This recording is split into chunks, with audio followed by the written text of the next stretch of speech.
नींबू का बीज है वो पेट में नहीं जाना चाहिए। नींबू का जो बीज है, अमरूद का बीज बहुत फायदा करता है, अमरूद का बीज फायदा करता है, नींबू का बीज नुकसान करता है, तो उसका रस बहुत फायदा करता है। वैसे शिकंजी हमेशा छान के पीनी चाहिए। उसके जो और ऐसी काफ़ी चीज़ें, उसका वेस्टेज, उसको शिकंजी, जैसे आप चाय छान के पीते हैं, शिकंजी को भी छान के, शिकंजी बहुत फायदा करती है। नींबू का रस तो पित्ताशय को, अंदर के तंत्र को बहुत मजबूत बना करके रखता है। ये इस समय मौसम बहुत बढ़िया चल रहा है, बहुत अद्भुत मौसम है कोलेस्ट्रॉल वगैरह से बचने के लिए। मैं तो आज ही पढ़ रहा था, संतरा का बड़ा प्रभाव है, और जैसे ही मैंने वो चीज पढ़ी, पढ़ते ही सबसे पहले मैंने संतरा खाया। सही है। वो बच्चा ये देख रहा था, कौन था? नैतिक तू था, ये बैठा था। तो ये भी देख रहा होगा कि महाराज जी आज एकदम 2 संतरा, तो एक भी नहीं खाते थे और ये 2 खा गए। 2 इसलिए मैंने खा लिए क्योंकि आज मैंने संतरा का महात्म्य पढ़ लिया। संतरा स्वास्थ्य के लिए इन दिनों में तो बहुत ही ज्यादा बढ़िया है। एक संतरा रोज लेते रहिएगा। माथे में दर्द होता है, सिर में दर्द होता है, काला नमक लगा करके एक सेब खाली पेट, वो बहुत ज्यादा गुणग्राही है। तो मैं निवेदन कर रहा था कि परमात्मा ने सब कुछ दिया है, लेकिन उसको हम यूज नहीं कर पा रहे, उसको हम प्रयोग में नहीं ले पा रहे। तत्र तत्राथ लाभस्य विजय सार्वकामी कहा, यमयम चिंतते कामम तम तम प्राप्नोति निश्चितम। जो देवी देवताओं का नाम लेकर के घर से निकलेंगे श्रद्धा भाव से, हर क्षेत्र में उन्हें लाभ मिलेगा, उन्हें विजय मिलेगी। परमेश्वर अतुलम प्राप्स्यते भूतले पुमान, ईश्वर अपनी पूरी वीरता बलता सब दे देगी।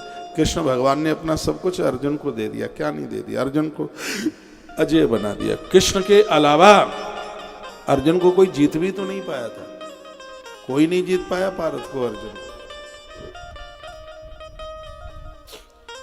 आप कहेंगे गए थे, भीलों ने लूट लिया था रास्ते में, अर्जुन को पराजित कर दिया था। नहीं, पितामह भीष्म जिसको पराजित नहीं कर पाए, कर्ण जिसे पराजित नहीं कर पाया, भील क्या उन्हें पराजित करते। भगवान ने सोचा एक मैं ही हूं अजय।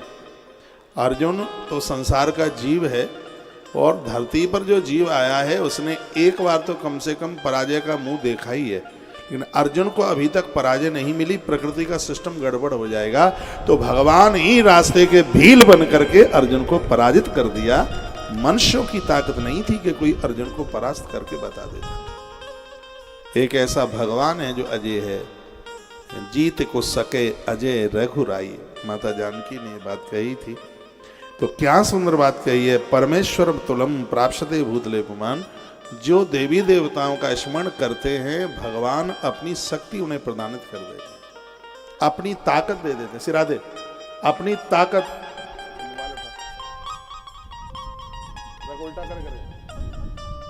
भगवान अपनी ताकत दे देते हैं, अपनी शक्ति उड़ेल देते हैं उन्हें। परमेश्वर मतुलम प्राप्स्यते भूतले पुमान, बड़ा अद्भुत श्लोक है कवच का। कहा हुआ व्यक्ति जिस अभीष्ट वस्तु की प्राप्ति करना चाहता है वो सब मिल जाता है।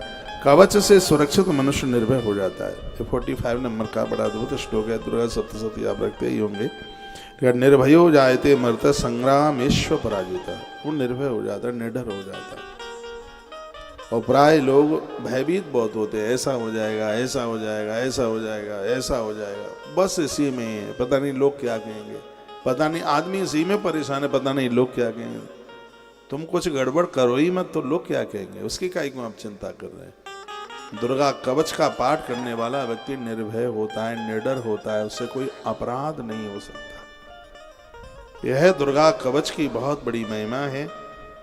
और फिर कहा तलोक्यत भवेत पूज्य कवचेना अर्थः पुमान, पूरी दुनिया उसकी पूजा करेगी, आदर करेगी, लोग उसके चरणों में गिर पड़ेंगे जो माता रानी के कवच का पाठ करेंगे। तो ये बात जो कही गई है वो बहुत ज्यादा अद्भुत है। जो प्रतिदिन नियम पूर्वक तीनों संध्याओं के समय श्रद्धा के साथ इसका पाठ करता है, उसे देवी कला प्राप्त होती है। 8 सिद्धि है ना, अड़िमा, महिमा, लघिमा, ये जो सिद्धियां हैं ये माता रानी की कृपा से आ जाती है।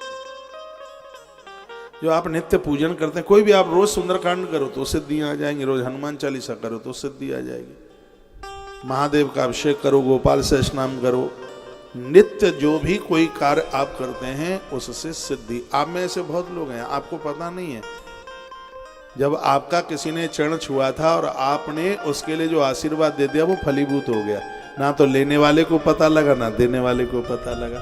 ये कब होता है? जब नित्य पूजा आराधना साधना देवी सदकर्म आप करते हैं। आप नियम से भी गणेश के ऊपर दूर्वा चढ़ाते हैं एक उदाहरण के तौर पर, तो उससे भी सिद्धि मिल जाएगी।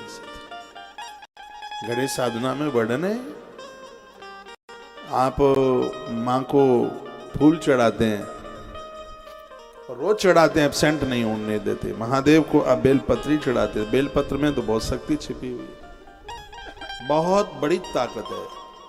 इस कलयुग में तो भगवान शिव को सिद्ध करने के लिए बेलपत्र बहुत बड़ी ताकत है।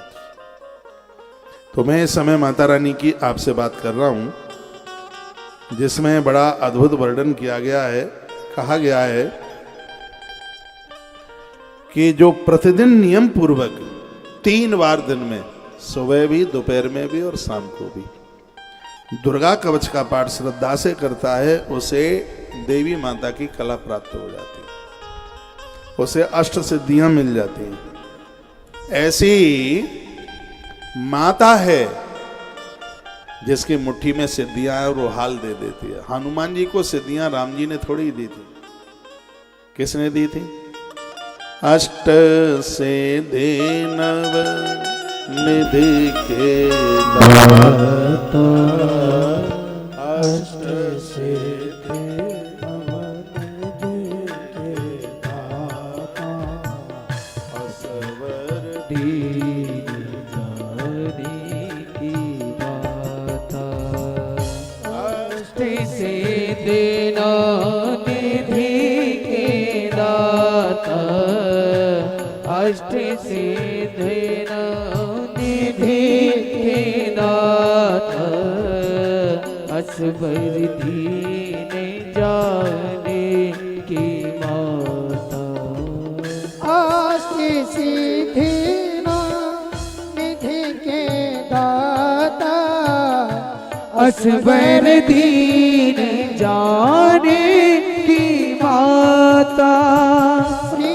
राम जय राम जय जय राम, अवधि बिहारी सीता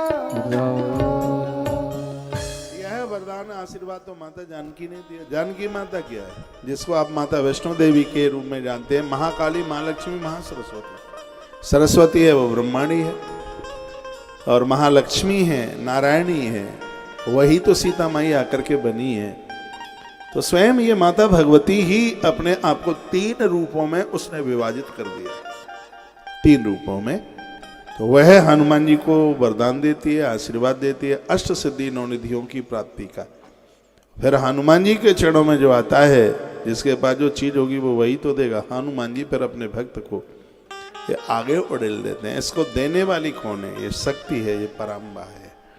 आप किसी भी देवी देवता के भगत क्यों नहीं है, माता रानी की आराधना जरूर कीजिए, उसकी पूजा जरूर कीजिए। परमहंस का नाम आप जानते हैं, रामकृष्ण परमहंस, बहुत अद्भुत गुरु है, बड़े अद्भुत संत हुए, महापुरुष। मैया ऐसे बात करती थी जैसे हम और आप ऐसे बात करती थी। एक सेठ आया कलकत्ता का इनके पास, कोई प्रणाम तो किया नहीं, धनवान था। कहा, बाबा हमने ऐसा सुना है कि तुम्हारे पास काली माता आती है, तुमसे मिलने को आती है। तो परमहंस ने कहा, माँ की कृपा है, माँ का दर्शन हो जाता है, मैया जी आती है। कहा, कब आती है? कहा, ऐसा तो कुछ निश्चित नहीं है, लेकिन माँ की कृपा है, वो बच्चे के ऊपर कृपा करने को आती है। तो सेठ ने कहा, अब के बार वो काली आवे तो उसको कह देना कि वो मेरे मकान पर आ जाए मुझे दर्शन देने को। परमहंस उसका मुंह देखते रहे। माताओं जा रहे हैं आप, कल फिर आइएगा, कल छुट्टी का दिन है, रविवार है, ठीक है, आ जाना। पहाड़ों के भाई बहन बहुत अच्छे हैं, छल नहीं है, कपट नहीं है, सीधे साधे हैं, बढ़िया से हैं, भोले से हैं।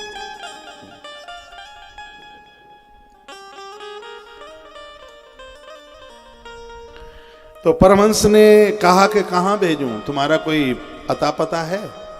तो उसने अपनी फैक्ट्री का कार्ड निकाल के दे दिया, 9 से 5 फैक्ट्री मिलता हूँ। तो परमहंस ने कहा ये तो फैक्ट्री का पता है, आपका पता कहाँ क्या है जहाँ मैं माँ को भेजूं?